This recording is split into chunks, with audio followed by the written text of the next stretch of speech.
Bonsoir à tous mes frères, que Dieu vous bénisse. Bonsoir aux sœurs aussi, que Dieu vous bénisse. C'est une réunion d'évangélisation ce soir, si je ne me trompe pas. On va évangéliser. Et ce que je crois avant toute chose, c'est que sans l'intervention du Saint-Esprit, on ne pourra rien faire. Alors on va essayer de briser certaines choses ce soir. On va prier Dieu.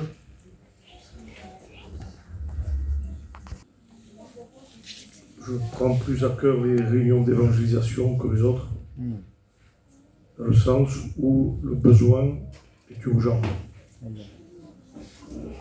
Et ce que je crois de tout mon cœur, c'est que tout ne repose pas que sur le message, mais il y a aussi la part du Saint-Esprit qui va convaincre de justice, péché et jugement. Et il y a aussi l'intervention de l'Église, le ministère de l'Église. Le ministère de l'Église, Paul le nomme la prière. L'Église a un ministère, c'est la prière. Vous savez que le diable, la Bible dit, a aveuglé les hommes afin qu'ils ne voient pas resplendir la gloire de l'Évangile. Et nous allons prier ce soir afin qu'il y ait une grâce de Dieu particulière. Nous voulons réveiller nos cœurs, frères, sœurs. Nous réveillons nos cœurs par la prière pour que la réunion de ce soir ne soit pas un succès charnel, mais qu'elle soit une gloire de Dieu. Le succès charnel, pour moi, part à la poubelle. Ce qui m'importe, c'est la gloire de Dieu. Le salut des âmes. Le message de la croix. On va prier ensemble. On va fermer nos yeux. On va prier ensemble. Je ne sais pas si... Je sais pas si... Je suis plus à l'aise avec le micro. Voilà, bénissons Dieu. Nous allons faire une lecture de la parole de Dieu. Nous allons lire un texte qui se trouve dans l'évangile de Jean. L'évangile de Jean, chapitre 3 et du verset 16. Il n'y a pas plus grand message que celui-ci. Tout a commencé par Jean 3,16. Un ministère ne peut pas être valable sans Jean 3,16. Une église ne peut pas être valable sans Jean 3,16. Il n'y a pas de don de l'esprit sans Jean 3,16. Il n'y a pas de salut sans Jean 3,16. Que dit la Bible? Car Dieu a tant aimé le monde qu'il a donné son Fils unique, afin que quiconque croit en lui ne périsse pas, mais qu'il ait la vie éternelle. Est-ce qu'on peut dire Amen à cela? Amen. Moi, je ne suis pas venu avec un message théologique. Ça, j'en ai pas. Moi, je suis venu avec une parole de Dieu. Je suis venu avec un message qui est très simple. Un message qui est nécessaire. Je suis venu avec un message que peut-être vous avez entendu maintes et maintes fois, mais qui peut-être ce soir sera l'occasion pour vous de pouvoir donner votre cœur à Dieu. Je tiens compte qu'il y a des gens qui sont sauvés et qu'il y a des gens qui sont perdus ce soir. Je tiens compte qu'il y a des gens qui vont au ciel et qu'il y a des gens qui vont en enfer. Je tiens compte de quelque chose ce soir, c'est qu'il y a des foyers qui peut-être sont malheureux, qu'il y a des cœurs qui sont brisés, qu'il y a des gens qui vivent un calvaire tous les jours à cause du péché. Et je voudrais vous dire quelque chose, il y a une solution. Il y a une solution. Ce n'est pas une fatalité. Tout n'est pas perdu. Tout ne s'arrête pas là. Il y a une possibilité. Dieu nous a donné une solution. Cette solution, nous la retrouvons dans ce verset. Car Dieu a tant aimé le monde qu'il a donné son Fils unique. Je voudrais d'abord, avant d'entrer dans le message, vous donner une petite explication. Ce texte de Jean 3,16 est souvent isolé. On le prêche souvent en dehors du contexte. On le prêche souvent juste comme une simple citation en répétant que c'est la colonne vertébrale de la Bible. Je suis d'accord avec ça, mais il y a quelque chose à savoir. C'est que le chapitre 3 de l'évangile de Jean commence par une question d'un homme religieux. Et que Jean 3,16 est la conséquence, c'est-à-dire la réponse à la question de cet homme. Le chapitre 3 commence en nous disant qu'il y a un homme qui s'appelle Nicodème, qui était docteur de la loi, un homme qui connaissait le livre, un homme qui connaissait les murs, un homme qui connaissait la prière dite par la bouche, un homme qui connaissait les rites, mais cet homme ne connaissait pas Dieu. Et cet homme-là pensait avoir la vie, mais en réalité, il était perdu. Et la Bible dit que cet homme va aller voir Jésus en disant « Seigneur, nous savons que tu es un docteur venu du ciel. » Et là, une conversation va s'établir entre cet homme religieux et Jésus, qui est la parole de Dieu. Parce que la parole déclare dans ce même évangile de Jean, au commencement était la parole, et la parole était Dieu. Amen. Un homme théologien va consulter la parole. Un homme de loi va consulter la parole. Un homme religieux va consulter la parole, pensant qu'il était sauvé, pensant qu'il était agréable à Dieu, pensant qu'il était comme Dieu voulait. Mais Jésus va lui répondre différemment. Il dira à Nicodème, si tu ne nais pas de nouveau, tu ne peux pas rentrer dans le royaume des cieux. Le chapitre 3 est segmenté en deux parties. La première partie, c'est la nouvelle naissance, la question. Il y a une question puis une réponse. Puis, à partir du chapitre 3 du verset 16, vient la solution. La question, c'est comment être né de nouveau. Et la solution, c'est Jean 3,16. C'est-à-dire que Jésus est en train d'expliquer à cet homme Nicodème que s'il n'était pas né de nouveau, il ne pourrait être sauvé. Ça, c'est la question. La question qu'on devrait se poser. Qu'est-ce que la nouvelle naissance? Pourquoi Jean 3,16? Quel est le but de Jean 3,16? Et qu'est-ce que la nouvelle naissance? Parce qu'en réalité, la conséquence de Jean 3,16, c'est la nouvelle naissance. Vous ne pouvez pas être né de nouveau s'il n'y a pas Jean 3,16. La nouvelle naissance, ce n'est pas une possibilité, c'est une nécessité. C'est-à-dire que je ne choisis pas d'être né de nouveau. Je suis passif. C'est-à-dire que un bébé ne choisit pas de naître. Il ne choisit pas. Je n'ai pas choisi de naître charnellement. Je suis passif. Ça ne dépend pas de moi, je suis passif. La nouvelle naissance ne dépend pas d'un choix, c'est-à-dire je vais naître de nouveau. C'est une conséquence de Jean 3,16. L'unique façon, l'unique manière d'être sauvé, c'est Jean 3,16. Il y a des gens du temps biblique qui pensaient que grâce à un mode de vie philosophique, parce qu'il y avait des philosophes, il y avait des penseurs, il y avait des gens qui étudiaient la philosophie, il y avait plusieurs écoles de pensée, et ces gens-là essayaient d'adopter un mode de vie pour essayer d'être sauvés. Il y avait des gens qui observaient les 613 préceptes de la loi pour être sauvés.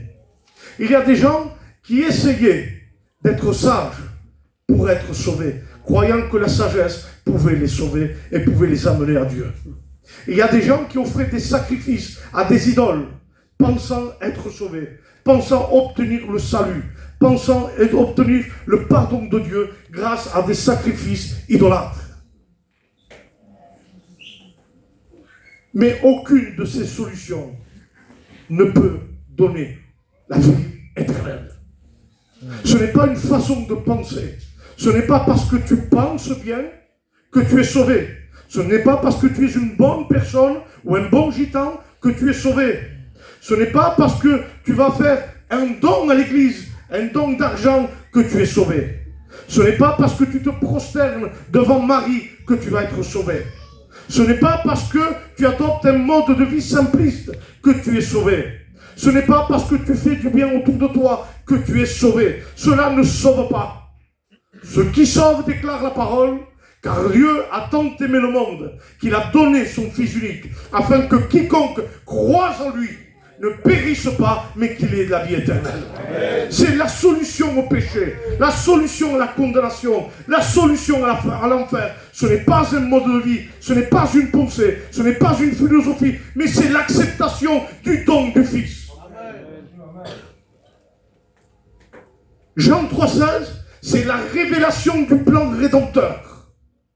Jean 3,16 n'est pas une conséquence immédiate d'un verset, mais Jean 3,16 démarre dans l'éternité. Vous savez, Dieu n'a pas décidé un jour comme ça d'aimer le monde et de donner son Fils. Dieu n'a pas attendu que Nicodème se révèle pour que Dieu aime le monde et qu'il donne son Fils. Vous savez, quand la Bible déclare « car Dieu a tant aimé le monde », il ne s'agit pas, et comprenez bien ce que je vais dire, il ne s'agit pas d'un sentiment de Dieu, parce que Dieu n'aime pas par sentiment. Vous savez, aimer par sentiment, ça implique quelque chose. Ça implique une émotion. C'est-à-dire que je vais aimer certaines personnes par émotion. Mais s'il y a des choses qui changent dans ma relation avec cette personne, mon émotion est susceptible de changer et en conséquence, cette personne que j'aime, je ne l'aime plus. Ça, c'est aimer par émotion. C'est aimer par émotion. Mais Dieu n'aime pas par émotion. Quand Dieu dit « car Dieu a tant aimé le monde », ce n'est pas à cause de son émotion, de son sentiment, mais à cause de sa nature. Parce que la Bible dit que Dieu est amour. C'est sa nature d'aimer. Ça ne part pas d'un sentiment. Ça ne part pas d'une intimité, c'est-à-dire d'une relation comme on peut l'avoir avec quelqu'un. Son amour ne varie pas puisque c'est sa nature. Car Dieu a tant aimé. La nature de Dieu en elle-même fait qu'il t'aime. Et cet amour, il ne s'est pas manifesté depuis la question de Nicodème. Mais ce plan rédempteur a commencé depuis l'éternité. La Bible dit que avant la fondation du monde, le sang de Jésus était prédestiné. Prédestiné dans l'éternité déjà. Tant que Dieu était Dieu, tant que Dieu était dans l'éternité, tant que Dieu était amour, il t'aimait. Et ça on appelle le plan du salut, l'histoire du salut et l'accomplissement du salut, qui est le tout accompli. Il y a eu un plan.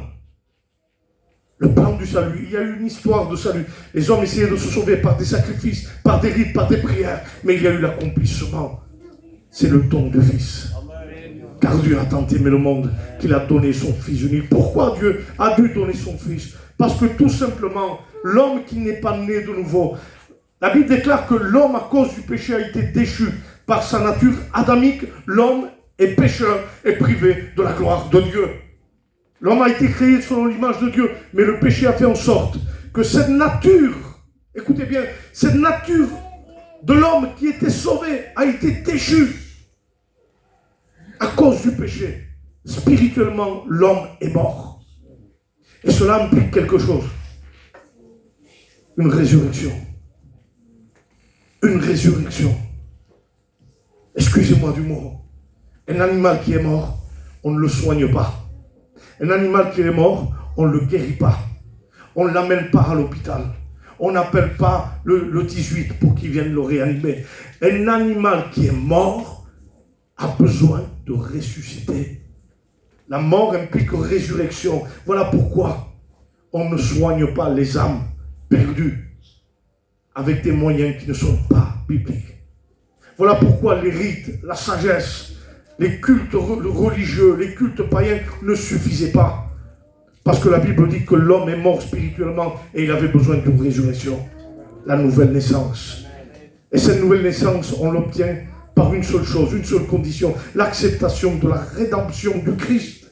Il est venu donner sa vie pour pouvoir me racheter. Je ne pouvais pas me racheter. Je suis pécheur, privé de sa gloire. Impossible, ni par mon bienfait, ni par mon cœur, même si je n'éprouve pas de jalousie, pas de méchanceté, même si mon cœur serait pur, comme tout le monde prétend l'avoir. Mais la Bible dit que le meilleur cœur de l'homme est comparé comme un champ d'épines. Mais la Bible dit aussi, si vos cœurs, si vos péchés sont noirs comme le croix moisi, il dira, moi, l'Éternel Dieu, je le rendrai blanc comme de la neige. Amen. Blanc comme de la neige.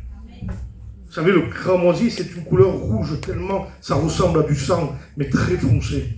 Et quand la Bible parle de cœur rouge comme le cramoisi, c'est-à-dire que, excusez-moi du mot, mais le cœur a stagné du sang. C'est du sang qui ne circule plus. Et il dira, je le rendrai blanc comme de la neige. Vous savez que le cœur est de couleur blanche? Le cœur sans le sang est de couleur blanche. Ça implique une purification de cœur. La nouvelle naissance, c'est que tu as besoin d'être purifié. Le sang de Jésus peut te purifier. Amen. Le sang de Jésus ne rend pas rouge ou noir, il nous rend blanc. Amen. Blanc comme de la neige. Il n'y a aucun homme qui pouvait se sauver. Nous sommes pécheurs privés de sa gloire, tous perdus. Tous perdus. Imaginez cela. Seigneur Jésus, imaginez cela. C'est pas grave. Imaginez cela. Imaginez cela. Que l'homme le plus riche du monde ne peut pas payer son salut. Il peut aller sur la Lune, il peut voyager dans l'espace, il peut aller visiter le Titanic, il peut aller où vous voulez, mais il ne peut pas aller au ciel. Il ne peut pas se sauver. Il ne peut pas se payer sa place dans l'éternité. Il ne peut pas. C'est ce que cet homme croyait, Nicodème. Il pensait être sauvé. Vous savez, il y a des gens qui viennent, ils font toutes les églises pensant trouver une église qui va les sauver. Il y a des gens qui suivent tous les pasteurs pensant qu'ils vont trouver un pasteur qui va les sauver. Il y a des gens qui cherchent à aller dans toutes les religions pensant qu'ils vont être sauvés. Et excusez-moi du mot, je peux dire une parenthèse, Angelo. Excusez-moi de vous dire ça, mais certainement qu'il y a des gens qui pensent comme ça. Il y a des gens qui disent, moi, cette église, j'y vais pas. Pourquoi? Parce qu'il y a des mauvais témoignages. Il y a des gens qui se disent chrétiens et ils ne le sont pas. Mais je voudrais te dire quelque chose, c'est pas tes affaires. Oui. Tu as besoin de rencontrer Jésus. Peu importe si tu trouves des défauts dans l'église. Il y en a. Et on ne le cache pas, il y en a. Dans toutes les églises, il y a des défauts. Parce que l'homme est faillible. L'homme n'est pas infaillible. L'homme a besoin de se tourner vers Dieu et de demander pardon tous les jours. Même un chrétien, oui, même un chrétien. Même un chrétien a besoin de se tourner vers Dieu tous les jours. Sinon, la Bible serait un mensonge. Parce que la Bible dit que même les chrétiens peuvent pécher. Alors quand je dis peuvent pécher, c'est parce que je ne dis pas du droit, ils n'ont pas le droit à pécher. Dieu ne dit pas tu peux pécher. Mais Dieu dit ne pêche pas. Mais si tu as péché, alors le sang de Jésus te purifie de ton péché. Amen. Le témoignage de l'église n'est pas la chose qui va te sauver. Des gens cherchent les églises. Il y a des gens qui vont dans toutes les églises pour pouvoir essayer d'être sauvés. Ah ben oui, il y a cette église-là. Il n'y a pas d'estrade, il n'y a pas de piano, il n'y a pas de... C'est pas elle qui va te sauver, elle n'est pas mieux qu'une autre. Eux, ils sont gentils. Mais gentil n'est pas un don de l'esprit. Être gentil n'est pas un don du Saint-Esprit. La Bible dit que celui qui a le Fils a la vie. Celui qui n'a pas le Fils n'a pas la vie. Ce que tu as besoin ce soir, c'est d'être délivré de ces chaînes du péché. Tu as besoin de rencontrer Jésus. Tu as besoin de le recevoir comme sauveur et maître. Non pas simplement de croire. Il y a des gens qui disent, moi je suis sauvé, je crois, j'en ai assez. C'est faux. C'est le plus gros mensonge du diable. Le plus gros mensonge du diable, c'est de vous laisser croire que croire en Dieu suffit pour être sauvé. C'est faux. La foi, ce n'est pas croire.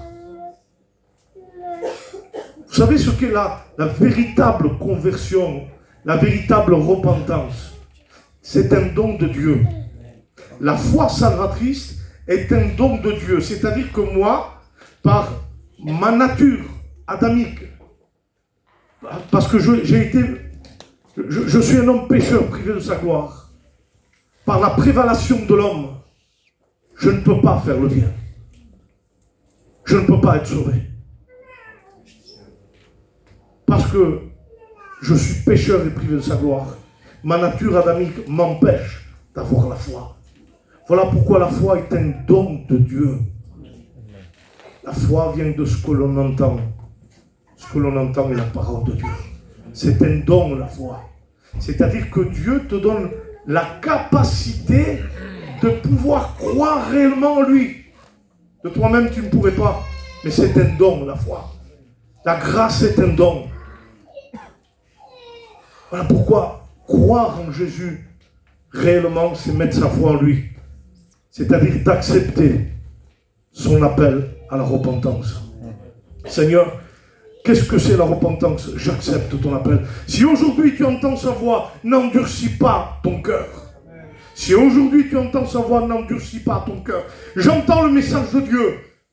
J'ai besoin d'être sauvé, j'ai besoin d'être de nouveau. Seigneur, qu'est-ce que je dois faire? Bien, je mets ma foi dans ton tout accompli. Tu peux me sauver, je le crois. Alors je donne ma vie entre tes mains. Ça ne suffit pas simplement de croire. Je voudrais vous donner une petite analogie. Est-ce que j'ai 5 minutes de plus? Amen. Une petite analogie. Amen. Je suis en plein océan. Je me noie.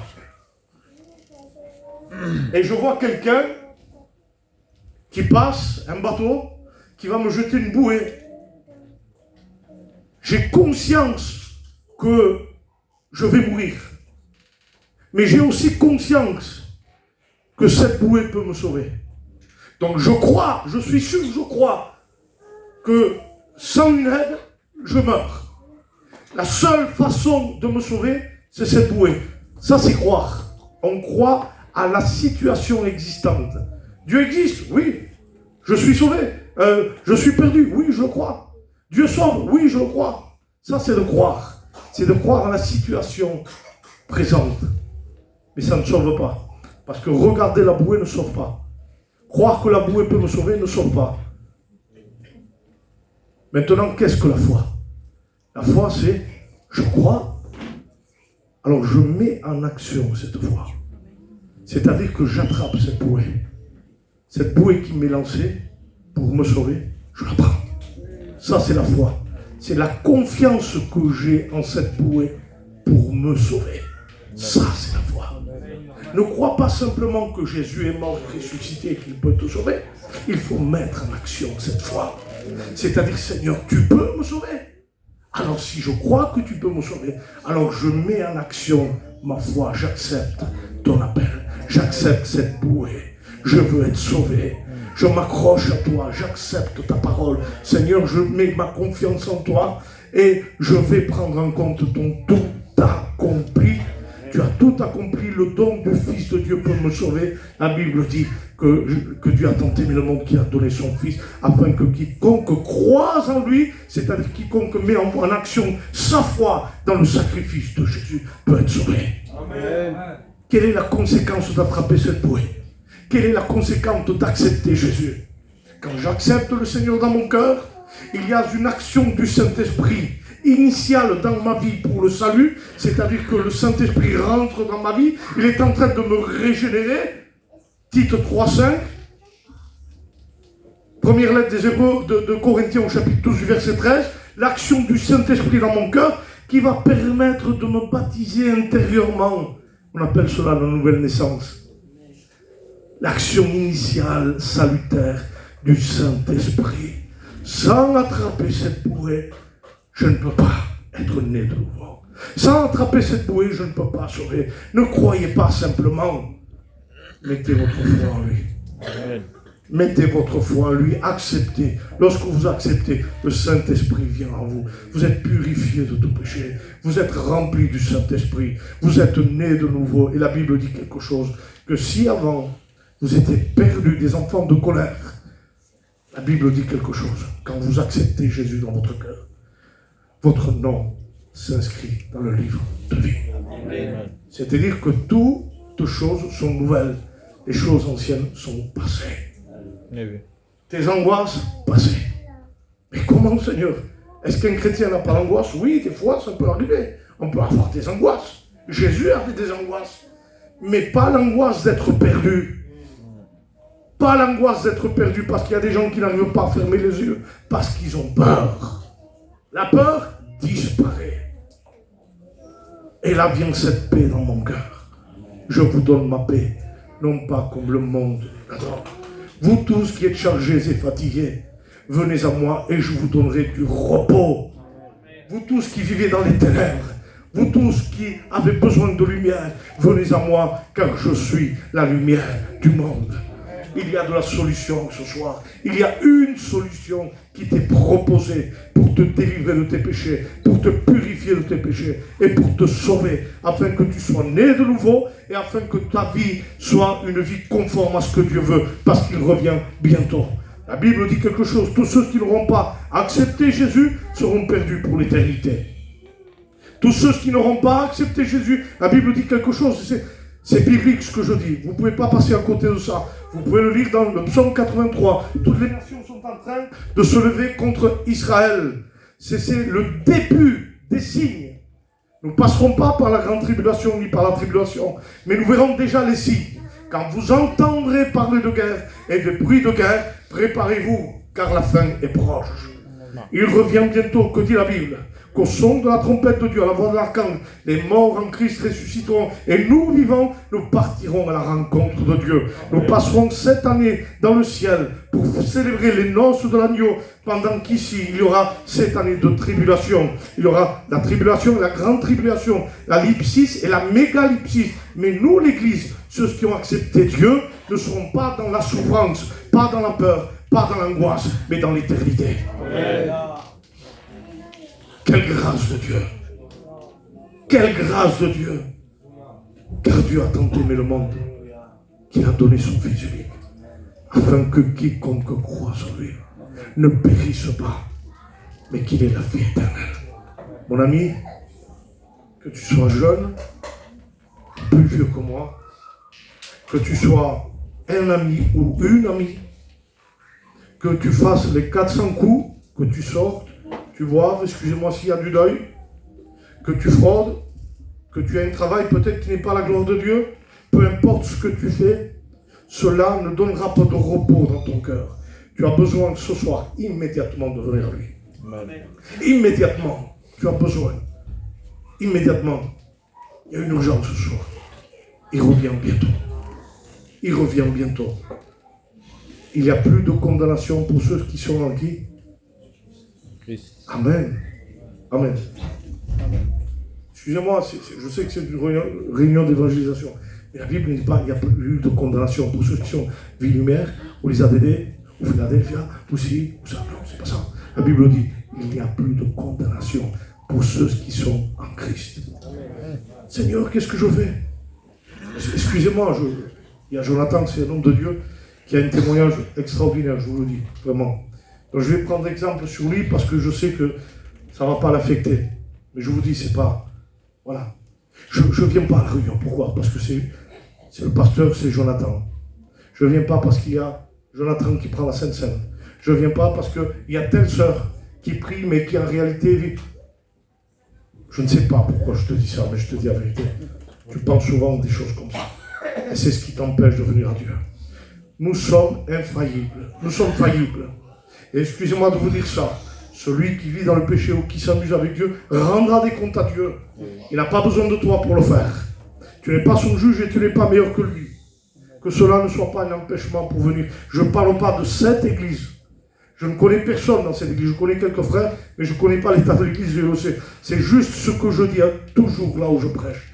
Là où les gens vont souvent, ils mettent des interdits en disant « Je ne veux pas donner mon cœur à Dieu à cause de telle ou telle personne. Je ne veux pas donner mon cœur à Dieu à cause de mon travail ou à cause de mon mari. » Il y a toujours une excuse pour refuser cette bouée. Toujours une excuse. Imaginez, je me noie. Je veux prendre cette bouée, excusez-moi. Je veux prendre cette bouée. Et au moment où je m'approche pour la prendre, Angelo, cette bouée, elle est jaune. Ah non, je ne la veux pas. Je préfère me noyer. Quelle intelligence. Oh, quelle intelligence. Ah, cette bouée, non. Il n'y a pas les motifs qui me plaisent. Donc je ne la prends pas. Mais tu te noies. Tu te perds dans l'enfer. Tu vas être condamné en enfer pour l'éternité. Tu n'as pas le temps de discuter sur telle ou telle chose. Parce que l'Église du Seigneur, même lorsqu'il y a des défauts, Dieu la sanctifie, Dieu la purifie. Parce que ton travail qui te donne à manger ne te sauvera pas. Parce que telle ou telle personne qui t'a fait du mal rendra des comptes à Dieu. La seule chose que toi tu dois faire, c'est d'accepter de donner ta vie à Dieu. Amen. Seigneur, peu importe ce qu'il y a, je donne ma vie à toi. Peu importe ce qui se passe. Peut-être quelqu'un de ma famille chrétien m'a fait du mal. Ou peut-être, je ne sais pas, je ne suis pas d'accord avec ce qu'ils disent par rapport à la doctrine ou par rapport à ça. Laisse tomber tout ça, accepte Jésus là où tu es ce soir. Amen. Ne discute pas, accepte-le. On ne sait pas quand est-ce qu'il revient. Mais s'il revient, tu es perdu pour l'éternité. Pas de purgatoire. Les catholiques disent, j'ai une minute de plus. Les catholiques disent, il y a un purgatoire. Celui qui passe par le purgatoire, bien, il va payer pour ses péchés. Il va être repris ensuite pour le ciel. C'est faux. C'est faux. Dès que tes yeux vont se fermer, sans Jésus, ils vont se réouvrir pour le jugement éternel et tu seras condamné sans Jésus pour l'éternité. Tu voudras essayer de revenir, tu ne pourras pas.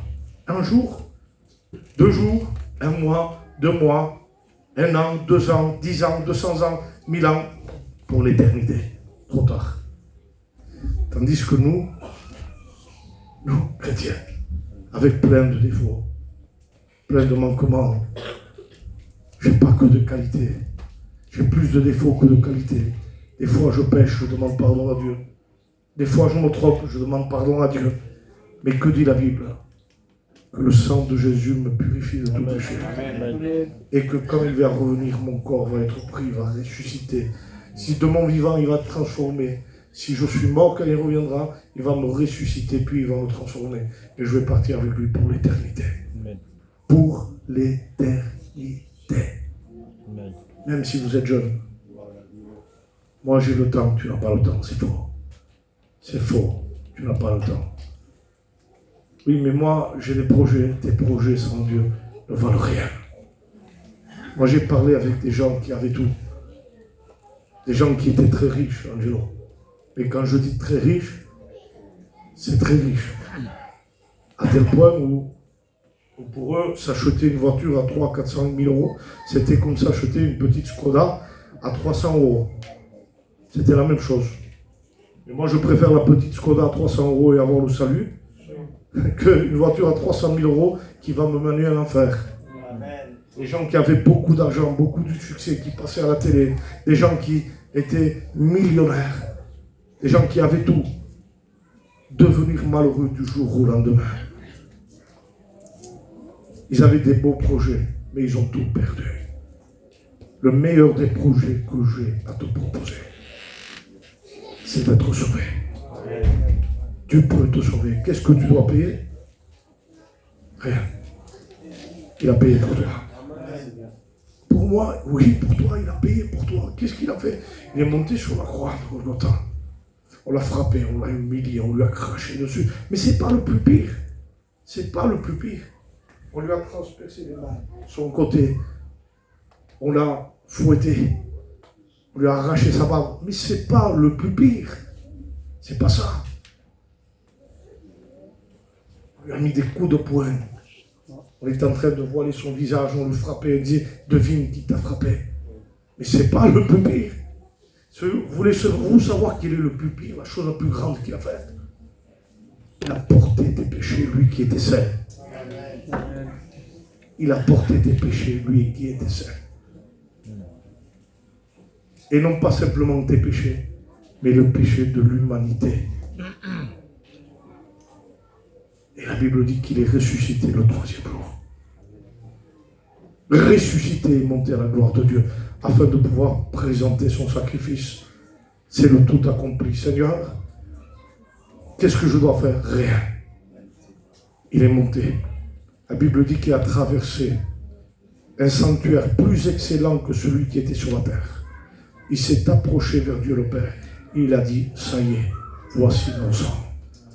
Pour pardonner, pour purifier quiconque, peu importe la personne, même celui qui boit, qui fume, qui fait du mal, il peut être pardonné par le sang de Jésus.